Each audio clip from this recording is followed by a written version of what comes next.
Alright, so you got some divine equipment in Realm of the Mad God, but what are you supposed to put on it? Because if you go through the list, you just look at random items, that's a lot of different stats and numbers and effects and things, so how do we not screw it up? Well, that's what this video's about, and we're just getting right into it. If you enjoyed, don't forget to leave a like, share with friends, comment your thoughts down below. So, rings are crazy. There's a unique called Lucky Streak. Experience, loot, and dust increased by 3%, and you can still get a single loot bonus on top of it. So your ring alone can improve your drop rate by 5.5%, and you can also get 10 life regen per second.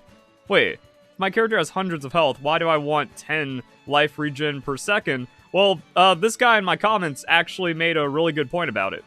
Also, someone else made another really good point. PSA, there's 2 voucher codes you can redeem in the game shop right now. So, Realm Tarot Card and Realm Season 20, and you get some incredible stuff from that. But what about the life regeneration? You fail to mention the most broken enchantment in the update. Flat life regeneration 4, increased life regeneration by 10 per second, doubled while out of combat. For context, 1 point of vitality heals you for 0.24 hit points per second, being in combat cuts that in half. So this enchant alone gives you 84 vitality on average worth of heal without actually having vitality stat boosts. You can have 1 life regen enchant per ring and armor, and then stuff, numbers.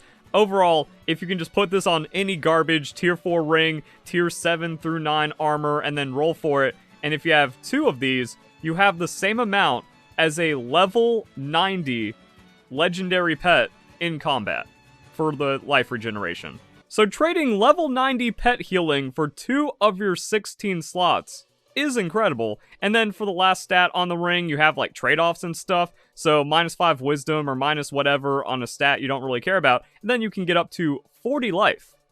That's pretty awesome to have on a ring. Now here's the thing. I'm not super duper high level, that I don't bring multiple gear sets into exaltations and stuff like that. Also, I kind of don't want to risk any of this, but hey, if you're feeling like a baller, you just use this as a swap out for right before when the loot drops, and then you can have an even more powerful ring. So without Lucky Streak, you can have a really strong flat single stat increase, so you can have like +5 attack, +5 defense, +40 life, and then you can still have a double stat with the trade-off, and then that makes something interesting on the potential for percentage regen, because flat is just going to be 10 life per second, but it's going to be 1.25% of your max health for the percent regen, which means if you get over 800 health, which is pretty much going to happen on every build, especially if you're going for like life bonus increases, so actually the percent regen is better. So if you manage to hyper stack hit point buffs and you end up with 900 or even 1,000 health, well, 1,000 health is going to give you 25 health per second healing inside of combat, which is going to be a big increase over the 20% if you have it on both pieces of equipment.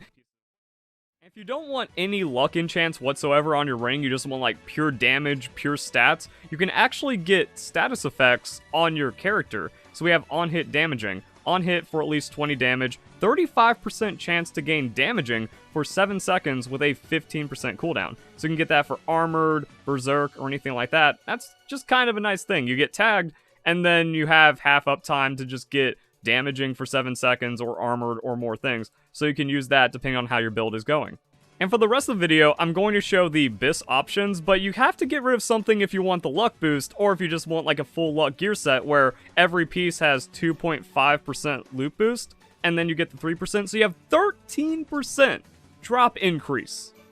Just for free automatically on all of your pieces once you get that set up. So yeah, that's something you want to go for, but then the best stuff you can put on your armor, again, you have the trade-offs, and the trade-offs can give you like +5, so it's like +5 defense, -5 wisdom, or +40 life. Armor's the only other thing that can have life regeneration, so that's where you want the flat or percent life regeneration, depending on what you can get and how your build is going. And then, because we're not using the Lucky Streak, it's going to be another single stat unique, that we have +40 life or +5 to a stat. So take your pick on what your build's going for there. And then armor has a unique one with resistances. So you just take 5% reduced damage. And then you kind of have to choose which one you want to get rid of. And in most cases, it's going to be the resistance, because if you're thinking about it, how many hits you have to take, well, if I'm taking 100 damage per hit, reducing that by 5 to make up for the 40, that's 8 hits, but we're always going to be around full health because we have the life generation, we have a pet, and we have so many stats. So the 5% most likely isn't going to stop you from getting one shot, so that's where you want to have the luck boost instead. And then we have weapons. So weapons have a weapon damage tag, which means you want a single stat, a double stat, and then you want your unique to be one of the weapon damages. You get plus 35% damage minus 20% rate, or plus 35% rate minus 20% damage. That's going to depend on like what your build is going for. Everyone loves the concertina 1,000-shot bow bard shenanigans that you can do. So with that, you want the rate of fire, less damage, and then like go for a weird cheeky dex build or something. And then the last slot can be a perma loot boost or flashbang warning. We have different weapon modifiers, so like on shoot attack, that you get 6 attack for 6 seconds with a 15-second cooldown, 2% chance for attack, but then you can just also have like defense and dexterity boost. So it's like a load shot, but if you're also just like super spamming attacks, you're mostly going to have this uptime. That like 6 of the 15 seconds, something's going to be happening, there's a cooldown, it pops soon after cooldown. So you have just these stats for most of the time, and if you want to play around that, you can, and that's really cool. I don't really see a point of the projectile lifetime or speed bonus unless it's a very specific thing. That's something you can put on your weapon if you just want as many stats as possible. And then we have the abilities. So trade-off for the double stat, your unique is going to be the single stat, and then you have a proc or a modifier for your ability, and then loot bonus or some other kind of effect that you want. We can go and check out the ability mod. So mana point cost reduction can also be baked in if you want it. I've never found too much of an issue with this, but if you're like hyper spamming, or again the playstyle and build revolves around that, yeah, you can just get mana cost reduction. If not, you have the stat mod value changed for the ability. Now, the blog post shows an increase of 20% for the stat mod, but the spreadsheet says 15%. So yeah, this will be balanced as time goes on, and then builds are going to change. Some things are going to be stronger, and some things are going to be weaker, just for game health. But that's also something you can do. However, it's worth noting that the Seal of Blasphemous Prayer has been adjusted. That you can't do Wizmod anymore to increase the invulnerability. So there's no like perma invulnerability hyper wisdom build you can go for that you want the stat mod for. Don't waste all of your like dust and resources and grinding on things like that. So make sure what you're going for exists in the game. Double check on the wiki, or double check if your gear has been changed. And then there's on ability boost, but you have to note, these do not stack with other enchantment procs of the same stat. So if you have like the on attack or on hit, and that's going to be for a boost, you can't just have like double attack and then try to get like plus 20 attack for 8 seconds every 15 seconds or something like that.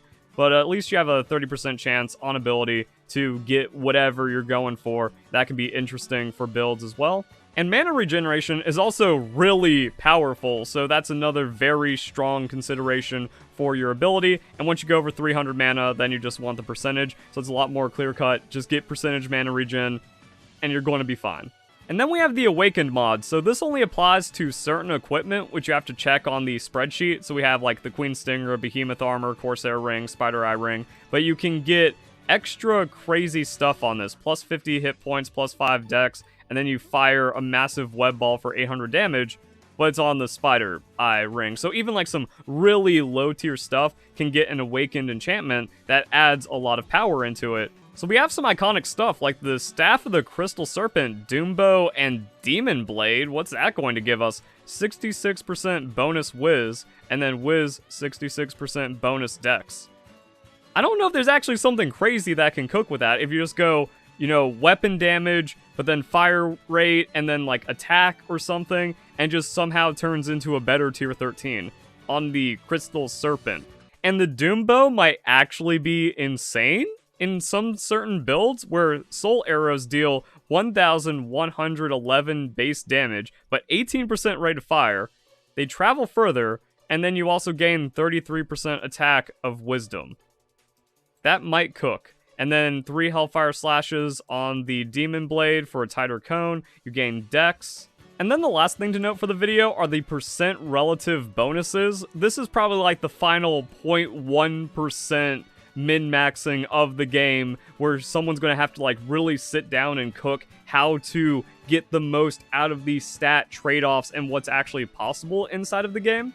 Because like we talked about, the percent health ends up taking over in certain builds, so if you just kind of like make everything relative stats, who even knows what happens, but these are also going to have their incompatible labels, so it's like a single stat.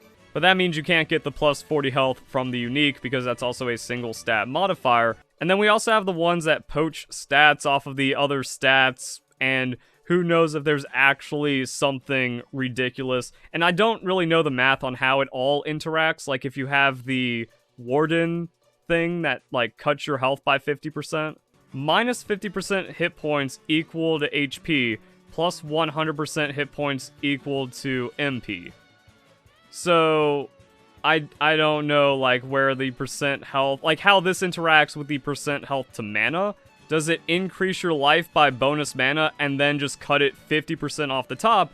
Or is this going to be some kind of different calculation towards minus 50 hit points, but then plus 112% hit points to mana because it's additive instead of like a final stat adjustment at the end? And then when you also have other stats that are interacting, like we talked about with the crystal one, that gives you plus 66% dex of wisdom and plus 66% wisdom of dex, with recursive stuff and other enchantments that stack on top of it, who knows if it's actually, like, terrible because you get diminishing returns, or better because you get, like, multiplicative returns. So that's an optimization beyond the scope of this video, and maybe someone's just going to throw out some really fun builds in the future, and that's something to consider. So I hope you guys enjoy the video. Hope you all have a nice day. Thank you very much for watching.